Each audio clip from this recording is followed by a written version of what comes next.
Okay, how's everybody doing tonight? This is PCT130, spring 2013. My name is Professor Conkle, so I'll be with you in the next 16 weeks.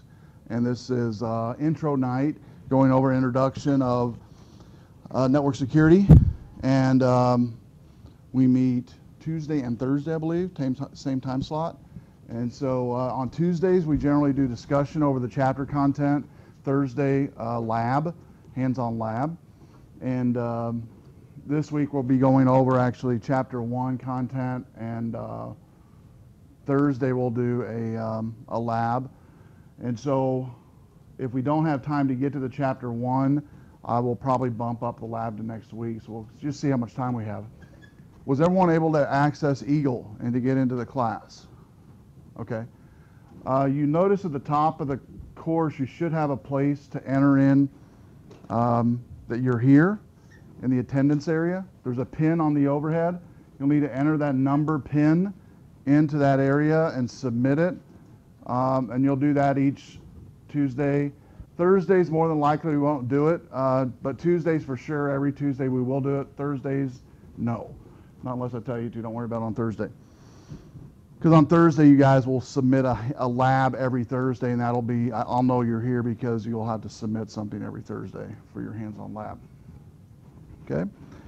Okay, so network security basically is it's a fundamental class for the building block if you're going into networking or network field, building LANs, building wireless, managing networks, managing wireless networks, and maybe going into supervisory level, management level, whole different levels of network security. This semester we'll be going over categories like wireless security, hardware security. We'll be getting into ethics with security. You'll learn the difference between like white hat hackers and black hat hackers, and you'll learn some technologies that they use, black hat and white hat both, to hack into networks. Some labs will be doing this semester, man in the middle lab, where maybe a hacker's in a cafeteria or in a cafe, and they set up a rogue wireless Wi-Fi network called AT&T that anyone can access. But also in the same location, there's another AT&T wireless, like Starbucks has them, McDonald's has them, and folks log into their Wi-Fi rogue network, and then the hacker begins to capture all their data. So that's one of the labs we do around mid-semester. The first lab we do out of the chute, though, is a lab called NT Reset, where you'll basically be resetting the administrator password on a machine with a Linux distribution CD that's open source. It's used a lot in network security for, say, an employee leaves, employee quits, employee gets fired, whatever the case may be, and say they've changed all the administrator accounts on their machine, and you don't know what it is. You can use this tool to be able to get into any machine within about a minute and a half. And so this tool's great for you to have. And then each week you'll basically be building a tool set of tools, some of them being CDs, some of them being programs, but each week you'll have step-by-step on Thursday, hands-on step-by-step protocols to do certain labs or certain criteria within network security. So everything from how to secure a network to how to thwart hackers from penetrating your network. We'll be doing a lot of what's called, you'll learn the term penetration testing this semester, where you'll learn how to penetrate a network and to figure out what holes are in that network and then what to do to guard against that from happening. Wireless security we'll go over. That's been really big in the last few years, and so we'll be going over that as well. And so network security is an all-encompassing category with security. It is an intro class, so you didn't have to have any other networking class to begin with. That computer that you're at right there, it's not logging in right, so I'll just have you look off your neighbors tonight if that's okay, because that computer is giving us fits tonight. No, that's fine. No, you guys can just share. We're not going to be turning anything in or anything tonight. No, that's fine. That's fine. You're okay. And so what we're going to do tonight is basically just go over an introduction of the class. We'll go over the breakdown of Eagle, how I've set it up. We'll go over a few weeks of the assignments coming up. But basically the makeup on Tuesday, again, is going to be discussion over the chapter content. Thursday, when you come in, we'll do a lab. As soon as we're done with the lab on Thursday, we'll be done. So some labs might take 30 minutes, some labs might take the whole class time. And so it just depends on the length of the lab. It is imperative, though, that you're here on time on both sessions, just because of the limited time we have on Tuesday and Thursday. The hour and 15 or whatever we have flies by pretty quick. And so that would be great if you could do that. And when you come in, again, this screen will be on the overhead where you can enter in your PIN. And so as soon as the time hits, we can just hit the ground running with discussion. Also, we'll talk about this in a little bit. All the sessions are recorded. And so what you see on this screen and what you hear is being recorded as a podcast. And after each session, there'll be a post podcast in each week that I'll put in there of that course, the course content that we just covered. Some of the stuff we do on Thursday will be recorded, but a lot of it won't. And I might include some extra podcasts of my own on how to kind of step-by-step stuff to do. And so all these podcasts, though, will be embedded in the class itself. And I'll kind of show you some that I left in here on purpose so you can see what I'm talking about. Okay, so let's go and do this. If we could go ahead and expand on the left side of the screen, the milestones, you should have, it should say task, and then under it, milestone, personal task, unread mail, ungraded items. If you click the plus button where it says milestones, it should expand the due dates along with the title of those due dates. You'll notice the first is topic 1, review questions due 1/20/2013. And the timestamp I put on all the due dates basically is the Sunday at midnight, the following Sunday of that class. So for this week, the following Sunday coming up at midnight is going to be the due date for the review questions, and we'll talk about how to do that and everything in just a second. Week 2, we have a lab. Week 2, we have a research paper topic, review question, and a quiz. Week 3, so on and so forth. If I scroll all the way down to the bottom, there's already been some folks that have already filled out their About Me, and that's already checked. So when you get an item that's checked, that means you've already completed that task. Doesn't mean I've graded it, it just means you've completed the task, okay? When I do grade an item, you'll get an email from me that an item's been graded, okay? And so some students do not like the milestone, but the other way to look at your grades when they're due, or their assignments when they're due, if you click on the calendar tab, this might be an easier way to see when things are coming up. And so as you can see, most items, the 2 items this week are About Me, and the week 1 topic 1 on the review questions are due. That's actually a quiz that's due. Okay? And then week 2, you have the items in there. And if you expand upon the next month, so on and so forth, you'll see all the due dates. Now, when you click on one of these items, if I click on any of these due dates and open it up, it will give me a list of when it's due. If I click on the view item itself, it'll bring me right to that assignment, okay? So that's just seeing due dates globally, I guess you would say. Now let's go and click on the Lessons tab, because the other way that I've designed this, the way I've designed the assignments actually, is a week-by-week folder structure, as you can see in the lessons, from week 1 all the way down to week 16. And so we're going to go over tonight the course documents, the Q&A discussion, week 1 and week 2. We'll go over the folder structure in week 1 and week 2. But inside of each one of these weeks, folders are the content of that class, and everything from the files you need for the labs, links to your quiz, link to your assignment, instructions on review questions, things of that nature. There might be some dates that I had to change if I didn't get everything right. Generally, I messed something up the first night, so if I do, I'll find it, or if you find something, let me know, and I'll get it corrected. Maybe after class you can tell me, and I'll correct it real quick.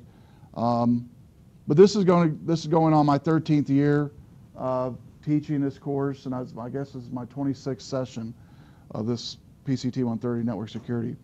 And over the years, I've seen it advance from, or evolve from real basic. In fact, we have some of the old computers we had way back when on the back wall there on those carts. We actually do use some of those in some of the labs on tearing apart computers and installing NIC cards on some of my other classes. And so I still keep some of the relics around just to seem like I belong somehow. But no, over the years, I've seen technology really evolve, and one of the big technologies has definitely been mobile security and wireless security. Those two you'll see everybody's talking about, and everybody's from home use to commercial use to business use.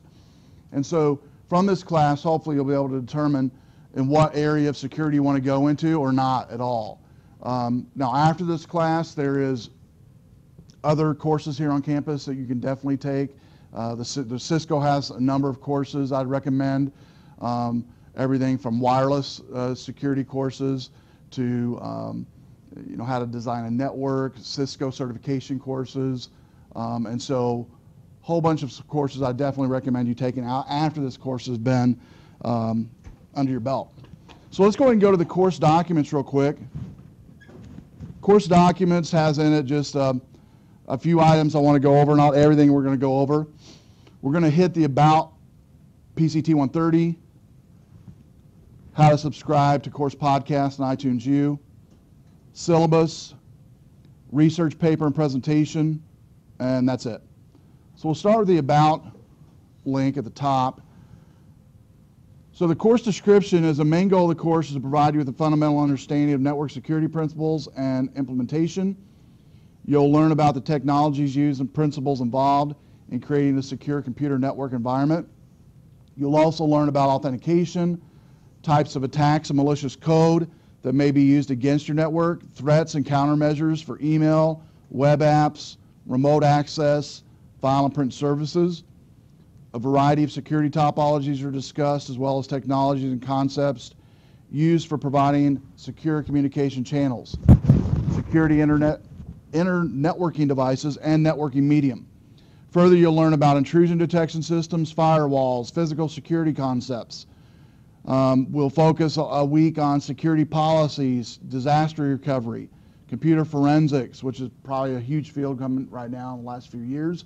There's a lot of students wanting to take, say they're associates here and go on and maybe take a little law in Chicago and then round it up with a network security law degree where you can basically go into the forensics or any type of law firm and work for a law firm as a network security analyst.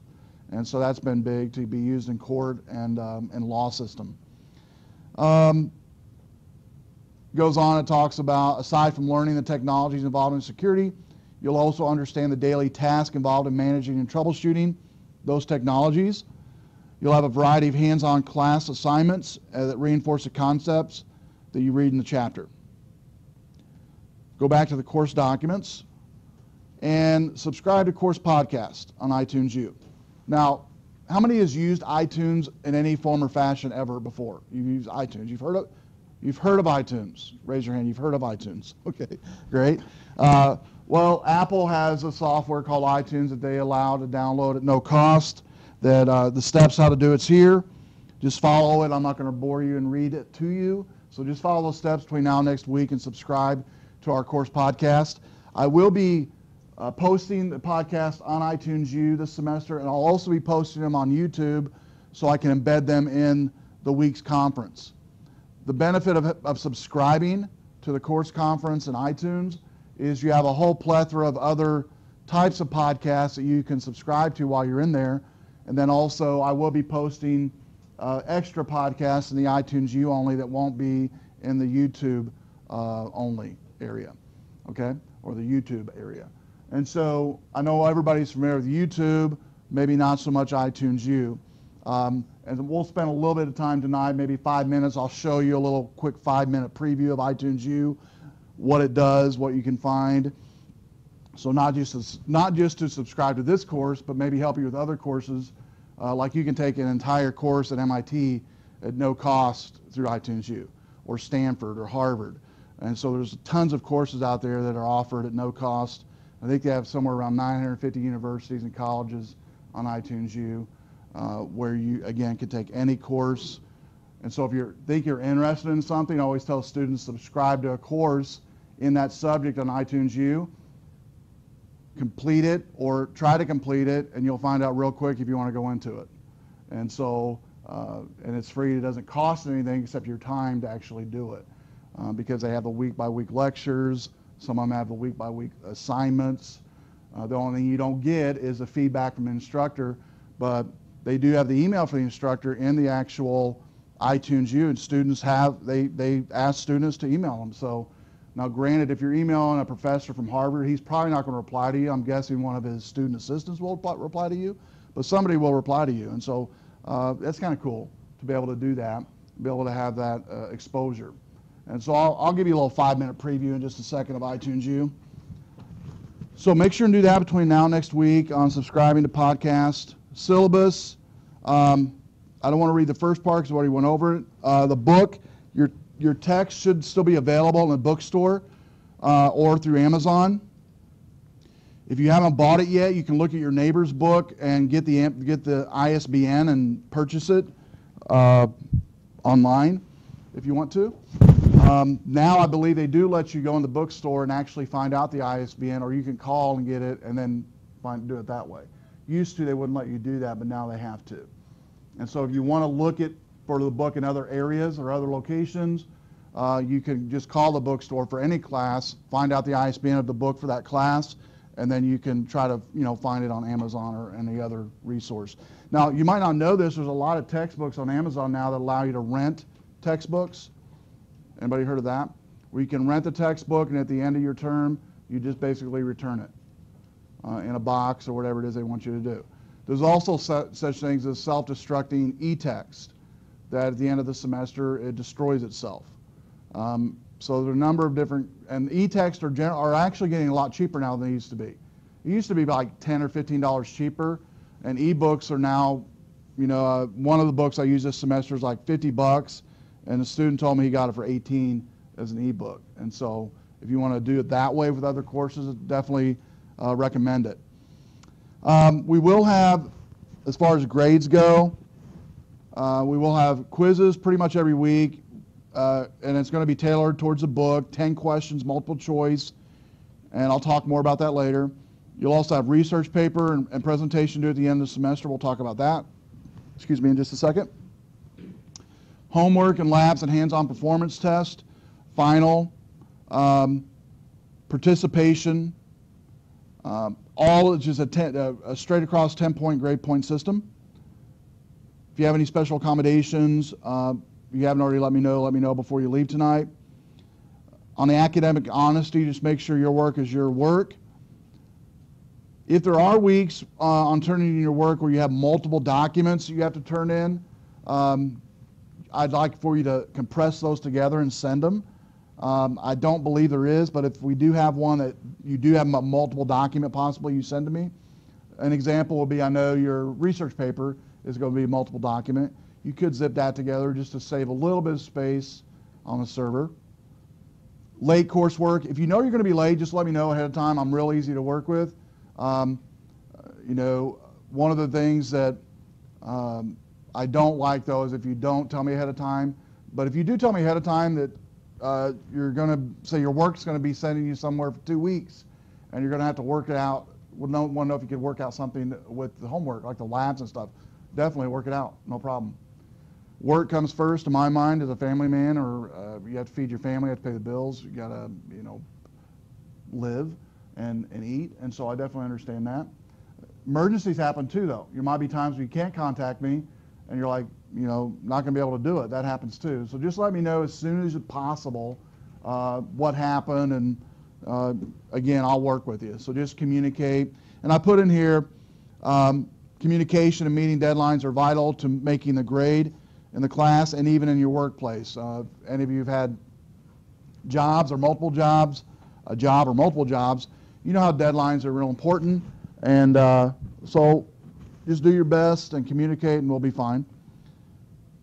Research project, won't read all of this. I'll just tell you on the research project what I have students do in lieu of a final project, a final exam, is you'll type out a 5 to 7 page research paper of a topic of your choice. We'll look at in just a second those topics. And then you'll do a PowerPoint presentation, or you could do a video presentation where you video yourself or video a project you're doing at home or at work and bring that to class, and that's going to be your final presentation that you turn in. And so we actually dedicate one of the weeks, we'll look at in just a second, one of the weeks we dedicate just for working on your final presentation so you can get it done. I do want to note on the research paper, we'll look at the topics in just a second.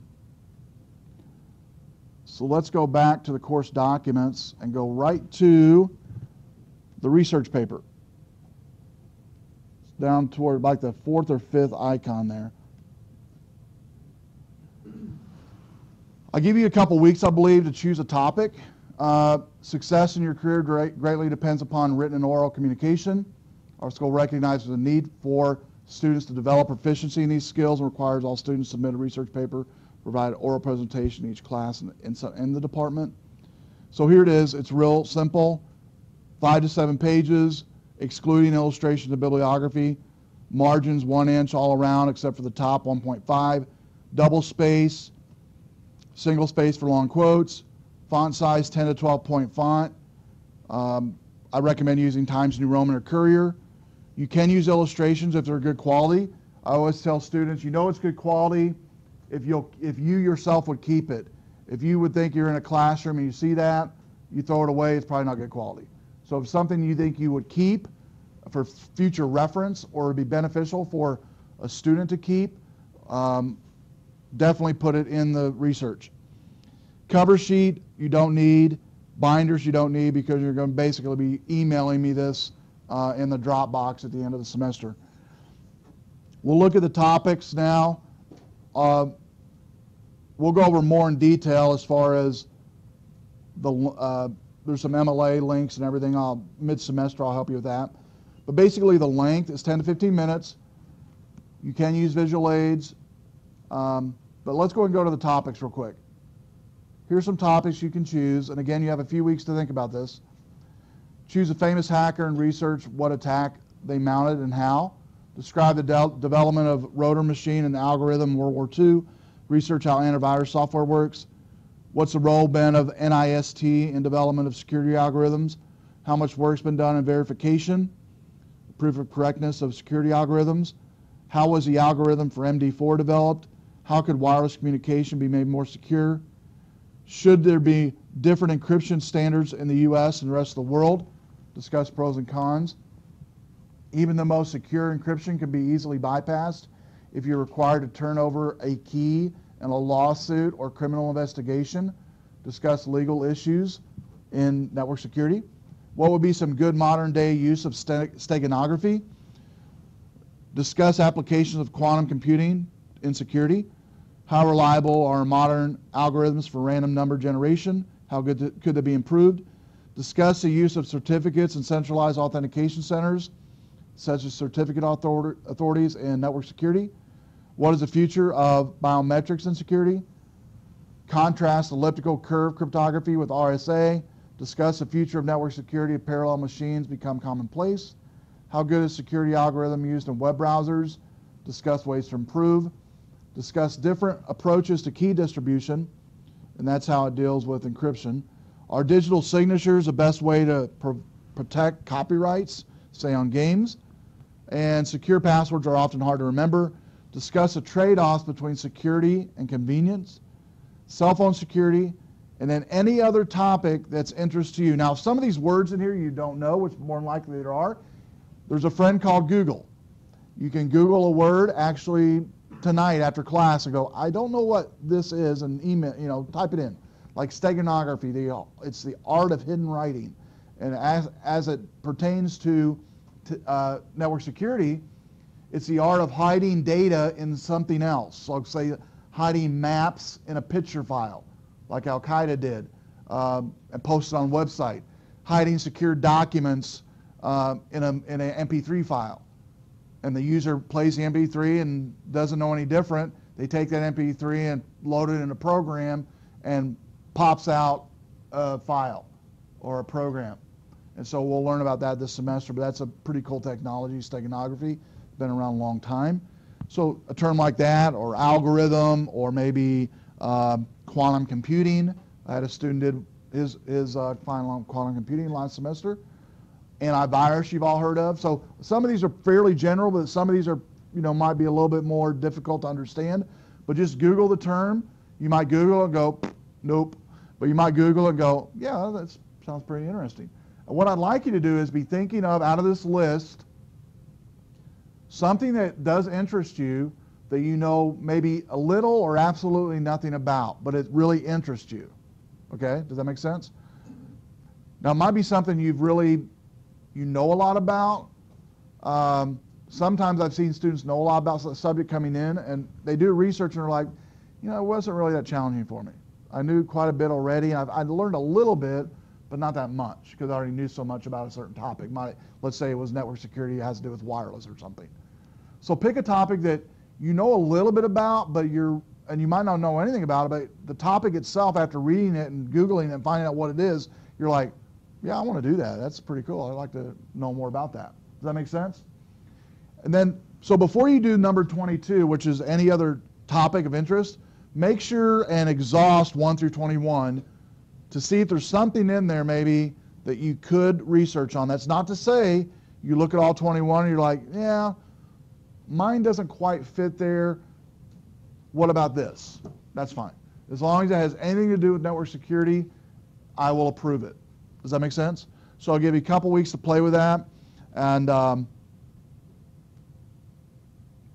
while we're talking about the research or the presentation and the research paper at the end of the semester, I do always leave on weeks, I think it's week 15 and 16, I've already left in there from last semester full presentations from the students, along with, in a folder, the entire PowerPoint of what they did. So you can look at it, you can watch it, you can download it, and to your heart's desire, basically, to see what other students have done prior semester. And that's in week 15 and 16. Q&A discussion, let's go there. Okay, we meet twice a week, but it's a very short period of time. You will have interaction with each other on Thursday, probably not so much on Tuesday. So what I want you to do for this area, this is your guys' area, to post and reply to course and non-course related questions, or even thoughts or ideas in here.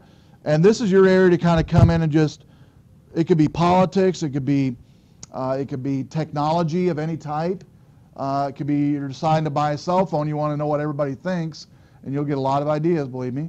Or a new computer, whatever it is, you have a computer issue, whatever it might be, post it. It does not have to be class related. In fact, I'd like you to kind of lean more towards maybe the non-class related questions and answers in here. And then I'm going to let you guys actually answer the post, the questions. I'm going to try to stay out of it. So this is not really a serious course question answer area. It's just for you guys to post questions and comments maybe. Maybe you found a deal on a new computer, a new tablet or whatever, and you want to post it on here for everybody to know about it. All right? Sound good? And so that's for you to use. There has been semesters where students have literally just taken what I've said and just went crazy, and it's been like 200 discussion threads in here by the end of the semester. That's great. That's great. Just as long as you are kind to one another and you don't rail on each other, I'm fine with anything you post in there. Okay? Does that make sense? And so you can really get a lot out of it, especially maybe if you're new to college, or even if you've been to college and you're coming back. It's kind of a way for you guys to build a cohesiveness amongst each other, basically. throughout the semester. So don't fear about posting things that are non-course related, because I want you to. All right, giving you permission to do that. So questions on anything thus far before we go on? Okay, let's go back to the lessons tab. We're going to hit week 1 and week 2, like I said earlier. The getting started, you should have already done some of these, hopefully. Purchase the course text in the bookstore or wherever you want to buy it. Subscribe to the course podcast on iTunes U. Read course syllabus, and complete the About Me in week 1. That's a getting started. We'll do the About Me in just a second. The About Me is right here, week 1 About Me. Some of you, again, have already posted in here. Again, this is just a way for you guys to get to know each other.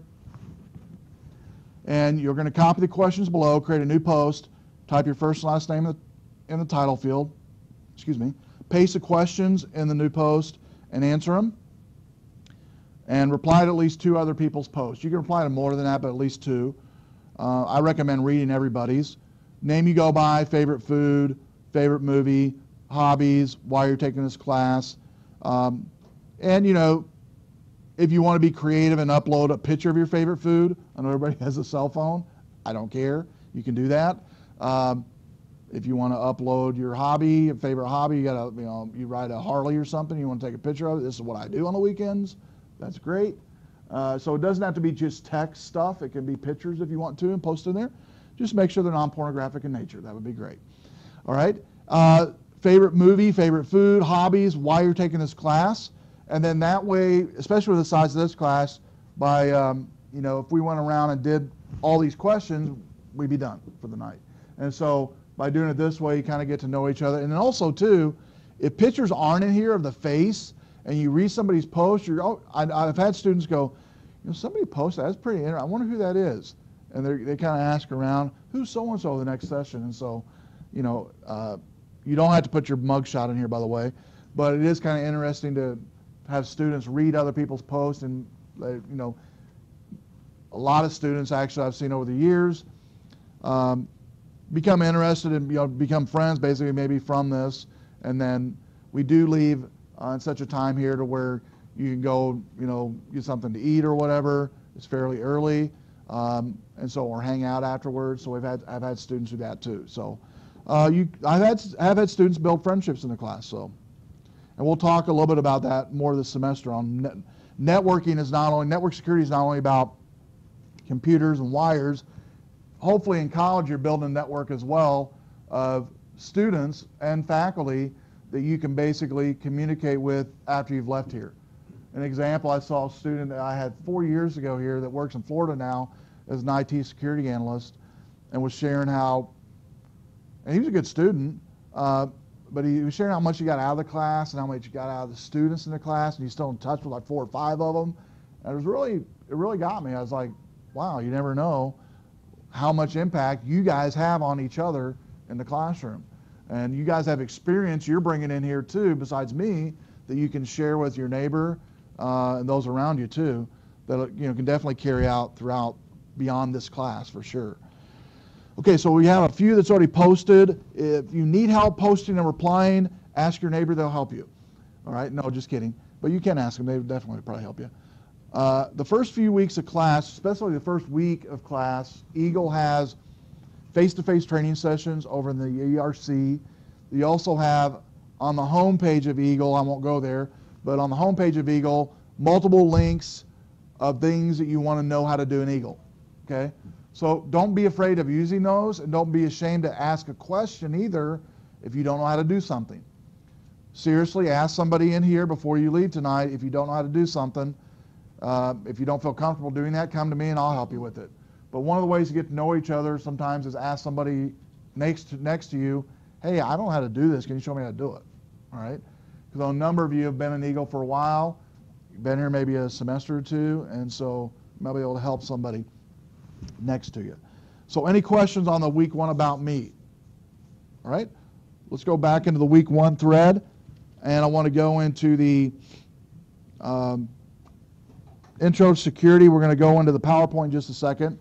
But each week, there'll be in that chapter a topic review and a PowerPoint presentation folder. The topic review is just that. If I click on one of these, it just brings up the topic, in this case of describing the challenges of security information, and it gives the highlights of that point the chapter made.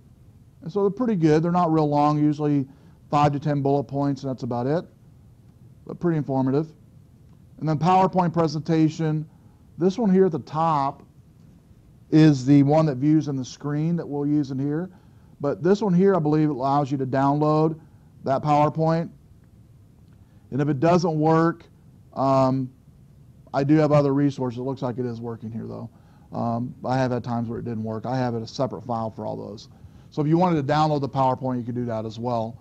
But since these are being recorded in class, you can follow along just on the overhead if you want to, or if you have a hard time seeing from where you're at, you can load up the PowerPoint on your computer. We do have Office on these computers to where you can do that. But I'm going to come back to this chapter 1 in just a second. I want to go right to, do not click on the quiz, because I don't want you to take your first chance already with your quiz by accidentally clicking on a button.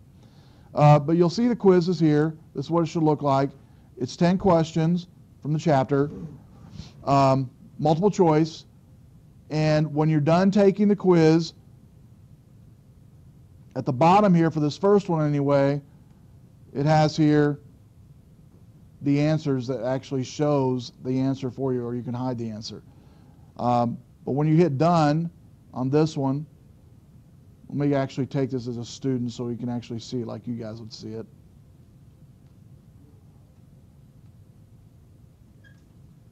There we go. So this is just a review test. You can retake this quiz as often as you like. However, your most recent grade will be recorded. It's 20 points, 3 points, or 3 attempts. You get the, it's unlimited time, full review, meaning you can view the question or the answers in this one while you're taking it. And you have 3 chances to take it. So if you hit begin, if you get, say, to number 8 and you want to save and continue later, you can do that. And you can come back later and continue it. But once you hit submit, what it's going to do is it's going to put that saved test as a grade for that one session. It's not your final grade because you have 2 more chances to take it. But what I always tell students to do is read the question and what the correct answer was if you got it wrong.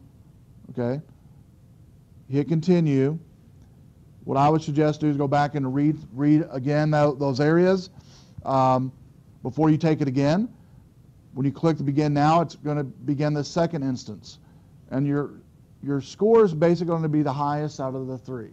Okay, it's going to take basically the highest score out of those 3 that you took. So say you got a 15, a 16, and a 20, you're going to get 20 on the last attempt. That's going to be your final score. All right? So hopefully as you keep taking them, it gets better, not worse. All right? And it is a very low-stake assessment. It's more for you to know the content than it is to memorize items, okay? Because it does force you sometimes to look in the books for some of these, or I didn't read that at all. I might want to go back and look at that. And so, it's just for your benefit. So that's the quiz. Again, each week we'll have a quiz. Again, 10 or 20 points. You have 3 attempts to take it. And before we get into the discussion, I want to go to week 2 and jump ahead a little bit, because after we're through with the chapter discussion, I'm going to go ahead and let us go tonight. In chapter 2, or week 2, we have another quiz, the research paper topic and lab. If you look at the research paper topic, now this is 2 Sundays from now. Not this Sunday coming up, but the Sunday after that. You have to pick a topic, put your name here, what topic here you've chosen, and hit submit. Again, you got 2 weeks for that. And then the lab 2, next Thursday, we're going to do our first official lab. This Thursday we'll do kind of a mini lab, kind of give you some resources to start with on network security, a little handout to help you. But this one's called NT Reset. It'll be a week from this Thursday.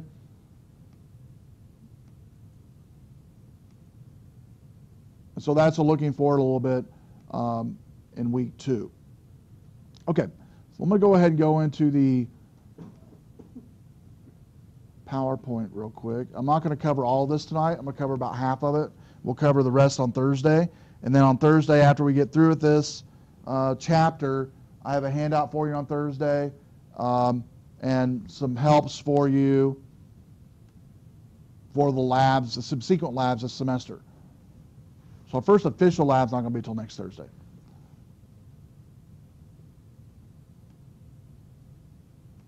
Okay.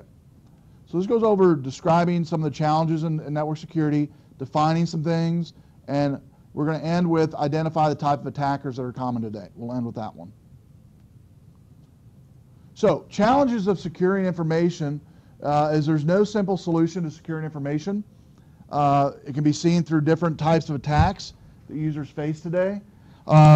Whenever you have any system at home or at work that you secure, there's always a way around things that people can figure out and hackers can figure out, or even employees can figure out. That you're thinking, I didn't think of that. How'd you do that? Well, I just did this. Oh, okay.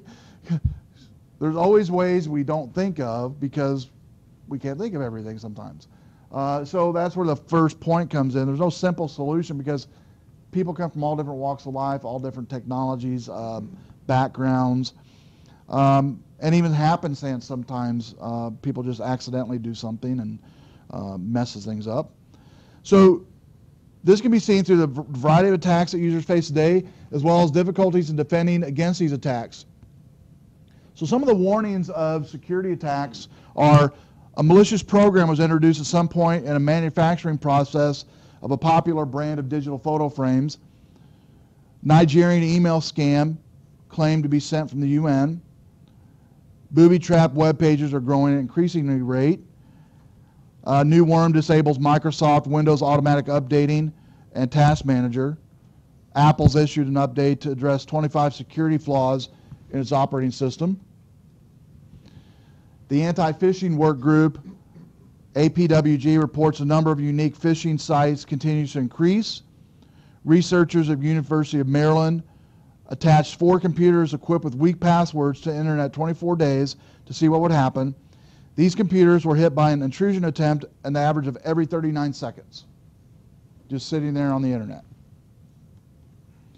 Security statistics bear witness to continual successive attacks. A company, TJX, reported over 45 million consumer credit card and debit card numbers were stolen over an 18-month period from 2005-2007. Some of the major attacks occurred in a 3-month period. The total loss was $197 per record compromised. A recent report revealed 24 federal government agencies have a grade of a C- as it bears to network security. And this one's kind of hard to read, but I'll highlight some of this real quick. I'll see if I can make it a little bit larger here. It goes into a couple of these. One was the, let me see if I can blow this up. I'll zoom in. Not going to let me on this screen. That's okay. Let me see. There's one of them here. Oh, I know what it was. It was the first one, the Massachusetts Division of Professional Licensure in Boston. Social Security numbers and licensed professionals were inadvertently released. The information was erroneously mailed to agencies that submitted a public record request for only the names and numbers, but they were not only given names and numbers, they were given Social Security numbers as well. 450,000 people. And so, as you know, with Social Security numbers, you can pretty much do anything, identity-wise, identity theft. So difficulties in defending an attack, because there's such an onslaught of speed of attacks coming in on a daily basis, what used to take a year for an attack to happen on a network takes days now, or minutes, literally, to create. So the speed's much faster, more sophisticated tools. Simplicity of attack tools. You'll learn about a term this semester called script kiddies that anyone can download and be able to create malware and duplicate malware with zero programming skills and zero hacking skills and be able to bring down networks. And so attackers can detect vulnerabilities more quickly and more readily, exploit these vulnerabilities. Delays in patching hardware and software products are definitely a difficulty in defending an attack. Most attacks are now distributed attacks. Instead of coming from one source, they'll come from multiple sources. And users are confused. Do I open the email? Do I not open the email? Do I open the attachment? Do I not open the attachment? Do I, click on this link? Do I not click on this link? People are just confused for a good reason. So you'll see in this graph here, sophistication of attack tools is this line here, from 1990 to 2005. So very, not so much sophisticated in 2005.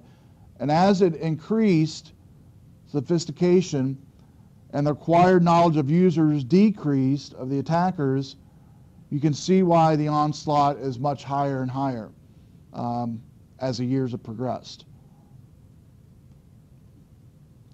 Some of the tools here that we'll be using this semester is definitely based on Linux. One of them is Backtrack. And this tool here it's highlighting is Kismet, which is a wireless sniffing device to be able to sniff wireless SSIDs and be able to crack those passwords using this analyzer Kismet. Some passwords can be done in seconds. Some might take hours, some might take days, some might take weeks, but eventually they'll all be cracked. Can all be cracked. On some of the technologies, just some takes faster than others. So here's a list of some of the attacks and the description. On speed of the attacks, attackers can now launch attacks against millions of computers within minutes. Greater sophistication of attacks, attack tools vary the behavior so their attack appears different each time. Simplicity, attacks no longer limited to highly skilled attackers. Delayed vulnerabilities, attackers can discover security holes in hardware and software more quickly, all the way down to user confusion. The users are required to make difficult security decisions with little or no instruction. So what is information security? It's knowing why information security is important today and who the attackers are is very beneficial. Okay? Why information security is important today and who the attackers are is real beneficial. And probably the picture of the attacker you have is probably different than what you'll have at the end of the semester. Most students coming in think of the attacker as just, somebody in a basement that's all they do is hack. And that definitely is a population. But you'll learn this semester it's everywhere from junior high kids to grandma and grandpa type hacking networks. And a lot of it has to do with demographics, finances, time, and opportunity. So defining information security, it can be considered as a state of freedom from a danger or risk. The state or condition of freedom exists because you've taken protective measures, established them, and maintained them in your infrastructure. Information security, the task of guarding information that's a digital format, like Social Security number, your place of residence, your place of birth, your birth certificate, your driver's license information, should all be secure. Ensures protective measures are properly implemented. Cannot completely prevent attacks or guarantee a system is totally secure. So nothing's 100%, even though you try to secure as best you can. No one system's 100% impenetrable. Information security is intended to protect information that has value to people and organizations. The values that are learned this semester on information are confidentiality, integrity, and availability. That record or records of you in the bank stays confidential to the bank and only the bank and you. The integrity of those files are untampered and they're available to you at any time. Information security is achieved through a combination of three entities. and we'll end on this slide here. So you have in the middle the information itself. You have three legs to that information: integrity, confidentiality, and availability. Now the wrapper around those are hardware, software, which you probably guess, but the one that is missing in a lot of organizations is the communications. Because you can have the best hardware and software, but if you don't have the right communication within the organization of rules, procedures, guidelines, cause and effect, if you do something, this is what's going to happen, and stick to that. If you don't have good communication, you can have the best hardware and software, and your information is at risk. Okay? We've all worked in great places maybe that had really great software and hardware, but maybe the administrator shared the password with everybody in the department. There you go. There goes the information, right? All it takes is one disgruntled employee doesn't get that promotion that they think they should have gotten and maybe they did deserve. They have now an account with administrator access, maybe have access to a payroll file, have access to documents that can hurt the company. So you can see where that could go real quick. And so communications can go bad because we're human, but we had to have some communication standards that a lot of companies don't want to take time to do because it costs money. It does cost money to train people, to hire someone, to invest in communication skills for people, to learn, to invest in documentation, to invest in training, and also follow through. Say somebody's been working for you for 20 years and it's a third strike. They did something the third time they weren't supposed to do, maybe sharing a password. We'll use that as a scenario, as we've been using with the administrator. What do? If you slap their hand again and let them buy with it, that is making your information that much more weaker in your system. And so some of the other levels of security around this you'll notice is physical security, like say door, personnel security, the folks coming into the business that are sitting right at the front door. One of the ways most hackers get into systems now is not through technology, it's through social engineering. They basically come in a three-piece suit, could ask somebody at the front desk, I'm getting ready to meet with your boss, with the CEO, they mentioned their name, but I left my file at home and I've got to have it or I'm in big trouble. Pause. They go, well, I'm getting ready to take a coffee break. Just go ahead and come on in and you can have my computer and get whatever file you need from your home computer or your email or whatever. There you go. He's in and out before she comes back, and now he's got confidential files to maybe bring the company down or something. So that's how a lot of networks, in fact 80-some% of the networks that are brought down in corporate world are done through social engineering, as I just mentioned. So people skills, are people trained to not give out passwords? Are people trained why you don't give out your password? What's the reason for it?